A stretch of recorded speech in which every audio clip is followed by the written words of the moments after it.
Shalom Bapak Ibu, Saudara jemaat dan juga simpatisan GKI Kediri. Berjumpa lagi dalam Sarapan Sapaan Pengharapan. Sebelum bersama kita merenungkan firman Tuhan pada pagi hari ini, mari kita bersatu di dalam doa.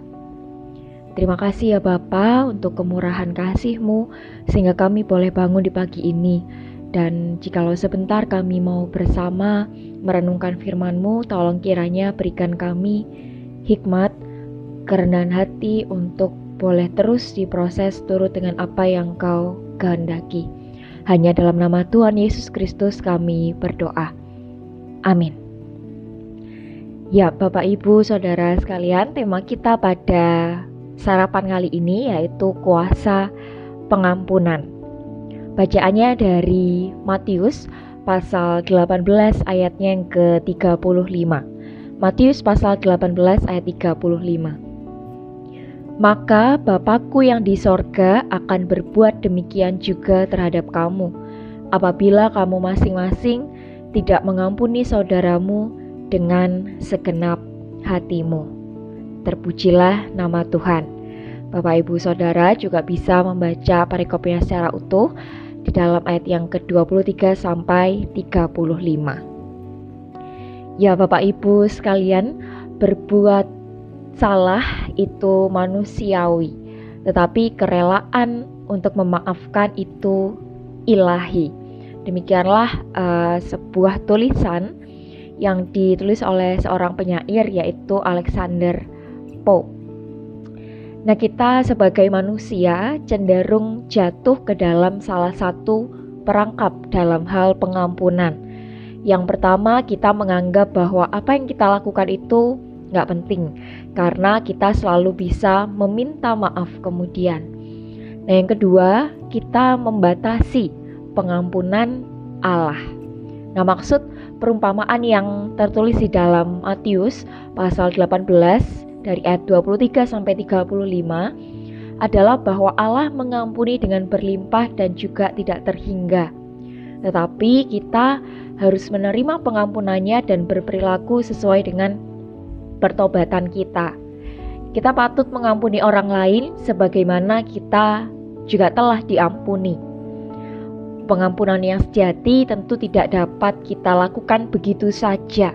Hanya melalui Tuhan Yesus Kristuslah baru kita dapat sungguh-sungguh mengampuni sesama kita.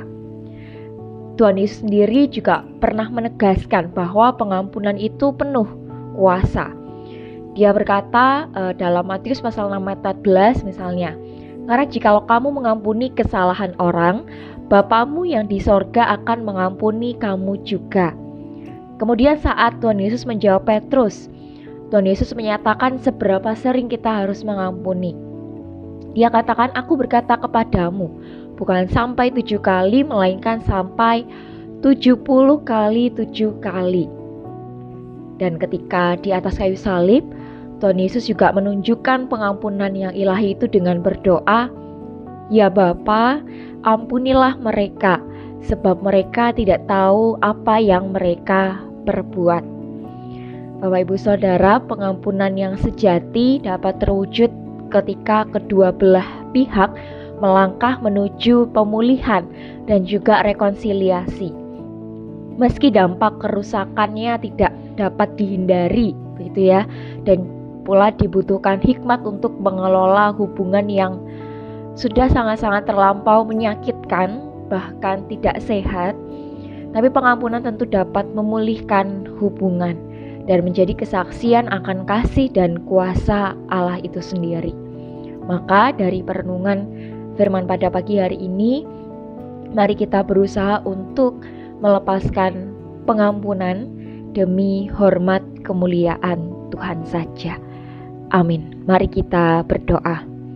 Bapa yang bertata dalam kerajaan surga, terima kasih jikalau Engkau mengingatkan kami sekali lagi tentang mengampuni sesama yang bersalah dan tidak menganggap bahwa meminta maaf karena kami telah melakukan kesalahan itu sebuah hal yang dapat disepelekan begitu saja. Ajari kami memaknai betul kuasa pengampunan yang sudah Tuhan berikan kepada setiap kami. Maka kami yang sebagai manusia terbatas ini, tolong ajari kami untuk terus melibatkan Engkau di dalam kami berelasi dengan sesama kami.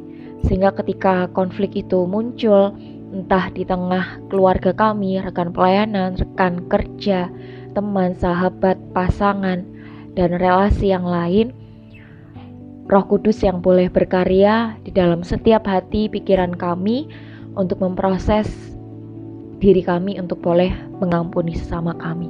Inilah kami ya Tuhan, anak-anak-Mu, terus bersama-sama dan tuntunlah kami dalam kasih dan hikmat-Mu. Hanya dalam nama Tuhan Yesus Kristus kami berdoa. Amin. Selamat pagi Bapak Ibu Saudara jemaat sekalian, selamat beraktivitas, Tuhan Yesus memberkati.